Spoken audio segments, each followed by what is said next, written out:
আসসালামু আলাইকুম everyone, welcome back to my channel. কেমন আছেন আপনারা সবাই? আমি তো আলহামদুলিল্লাহ ভালো আছি। সারাদিন অনেক ব্যস্ত ছিলাম, তো তাই বিকেল থেকে ব্লগটা শুরু করলাম। এই তো আমি এখন ঘর গুছাইতেছি, দেখতে থাকেন আপনারা। সুন্দর করে ঘর দুয়ার গুছিয়ে নিতেছি, আপনারা দেখতে থাকেন। তারপরে রান্না বান্না শুরু করব রাতের জন্য। এই যে বাহির থেকে কাপড় চোপড়গুলো নিয়ে আসলাম, এখন কাপড়গুলো গুছিয়ে নেব। দেখতে থাকেন আপনারা, ব্লগটা এনজয় করেন। যদি ভালো লাগে লাইক কমেন্ট শেয়ার করবেন।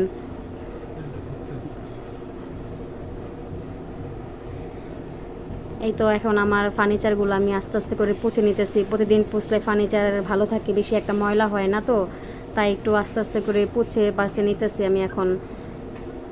আপু ভাইয়ারা, যদি আমার চ্যানেলটা আপনাদের কাছে ভিডিওটা ভালো লাগে তাহলে একটু লাইক কমেন্ট শেয়ার করে দিবেন, সাবস্ক্রাইব করে দিবেন। এই তো এখন ঘরটা ঝাড়ু দিয়ে নিতেছি, দেখতে থাকেন আপনারা। এই তো দেখেন ঘরের ফাইনাল লুক গোছানোর পর এরকম হয়েছে ঘরটা। এখন রান্না বান্না করব। চলে আসলাম রান্না বান্না করতে। আজকে রান্না করব আমি পেঁপে দিয়ে আলু ভাজি আর মুরগির মাংস। এই যে এখন পেঁপে ভাজিটা বসিয়ে দিতেছি। পেঁপেটা আগে থেকে সিদ্ধ করে রাখছি। এই যে এখন সুন্দর করে আস্তে আস্তে করে পেঁপেটা রান্না করে ফেলতেছি। দিয়ে দিলাম তেলের ভিতরে রসুন, পেঁয়াজ, হলুদের গুঁড়া, লবণ, আদা রসুন দিয়ে এখন পেঁপেটা ভাজি করে নিতেছি। দিয়ে দিলাম কাঁচামরিচ। ফার্স্ট টাইম ব্লগ, যদি কোনো ভুল ত্রুটি হয় ক্ষমা দৃষ্টিতে দেখবেন আপনারা। দেখতে থাকেন ব্লগটা, আপনারা এনজয় করেন।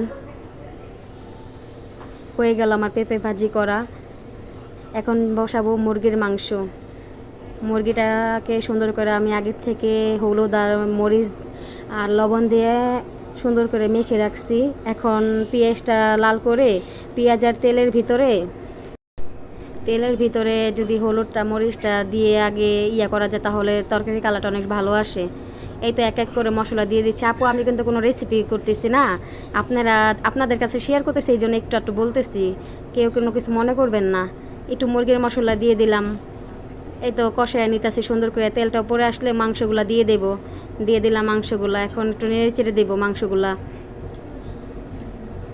দেখতে থাকেন আপনারা।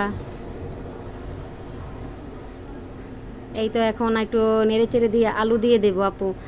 আলু ছাড়া আবার আপু হয় না, কারণ আমার হাজব্যান্ড অনেক আলু পছন্দ করে। ও আলু ছাড়া অন্য কোনো সবজি খাওয়ার জন্য আবার একটু নিষেধ। সেই কথা আমি আরেকদিন শেয়ার করবো আপনাদের কাছে। এখন আপনারা দেখতে থাকেন আপু। এই তো আমি এখন কষায় নিলাম। এখন তেলটা উপরে আসলে আস্তে আস্তে করে একটু নেড়ে চেড়ে দিলাম। এখন কাঁচামরিচগুলো দিয়ে দিলাম।